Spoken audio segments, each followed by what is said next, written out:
Jiruuf du'aanis tahee biyyi ambaa waa kabajaa namaan qabu. Akka harmee biyya teenya eessa ardiin ibsee qabu.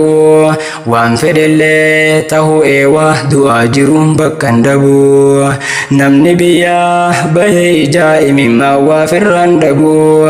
Ijji qortuus qalbiin isaa dasiin qabu. Biyyaa bahee biyya yaadee hedduu kan qalbiin isaa cabu. Yaadina Rabbi jira inni waan dadhabeen qabu. Qalbii cabaa gammachuudhaan diriirsee mataa kee ol si haa qabu. Ifnuu qabii Rabbii koo, ifnuu qabii Rabbii koo, suma kan if namaa qabu. Markaza daandii taliila anaa dhufu, yaalmaan ayyaa yaalmaan biyyaa kan diiniin taane obbola. Islaamummaan miidhasituu bareechituu ibsituu gooloo wallaalaa. Caayyaadin gaaddisa keenya gaarii markaza daandii taliila.